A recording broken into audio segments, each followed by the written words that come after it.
Today I'm going to share with you a beautiful combo. It's a pot recipe, but normally, you know by now, they normally have 3s or 5s, different kind of plants. Today we are going with only two plants.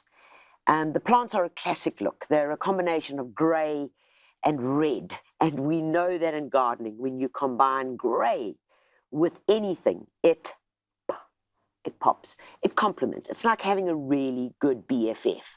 When you have them along your side, you tend to behave a whole lot better and the best comes out in you. So it's a great combo. It's nice and easy. And remember, this combo can get used and multiplied out into a large-scale garden bed or even a smaller garden bed. In the bottom of the pot, just over the drainage holes, remember, we're not covering them, but we are allowing still enough space and air with those little crocks, which are the broken bits of terracotta pots, so that water can move through them. Then, to fill up space and reduce the amount of potting soil we're using, we've added in some plastic bottles with their lids on. Per bag of potting soil, I've added in 4 handfuls of bone meal, sterilized bone meal, which is brilliant for good root development and for strong growth, and 2 handfuls of organic 315. And what that is going to do is just going to make sure that when we put these plants in, they're going to have some good nutrition for at least 3 months. Right, folks, let's tell you a bit about the plants. Now, the 2 plants that we're using are, they're what we call canidootnies. If you don't understand what that means, is you're really going to battle to kill them. They both are incredibly tough customers. These plants can grow in full blazing sun, and likewise even a half day. What do we have? This is called Phormium tenax rubra. It's a New Zealand flax, and these guys are used all around the world. I mean, all around the world. In fact, South Africa is an exporter and grower of many of these plants, which they then send to Europe because our climate is so good. So New Zealand flax, yeah, you got it right. That's where they originate from. But a great plant, incredibly tough, can grow in dry conditions or even in boggy, which is quite interesting for a plant. Okay, so this beautiful Phormium, 3 are going into the center.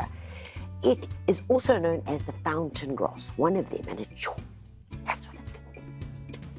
So you'll notice that I really manhandled those roots, and it is because the soil that they're grown in was quite clayey.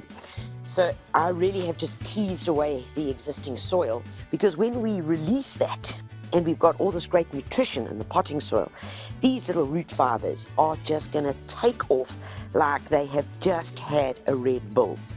Bang! Right, the plant that's going around them is called Kalanchoe pumila, and when you touch it, look, it has this grey, a bit of grey powder, and the grey powder is actually there to protect it and reflect the sun's rays. So it's almost this internal protection mechanism from drying out. Now, I've cheated a bit. Well, you can too, believe it or not, that you can normally, you'd buy them in a pot like this, okay? But who's to say that a hanging basket can't become a pot plant? Now, to take it out, just gently pop your fingers in there and then turn them upside down. Give them a squeeze or a tap. What I am going to do is tease off just a wee bit of the tops, and I'm doing it right above here so that the excess soil just goes straight in. Right, and then this little guy is going to go right here. Oh. All in all, I am so delighted with this classic combo. It really is beautiful, and you see what happens when you add grey. Grey makes red come alive. Final bit for me is just a good feeding of a bit of kelp. Guys, you can never add too much of this. I don't even measure.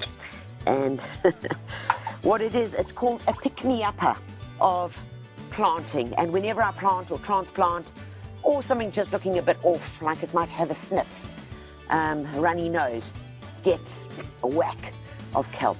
In terms of watering and care, it would be a good deep watering once a week. And if this starts getting a bit scraggly, remove those dead leaves, or you can give it a good haircut. This guy will kind of look after itself after it's flowered with its beautiful pink flowers. Nip them off and the plant will simply continue. And that's my classic combo.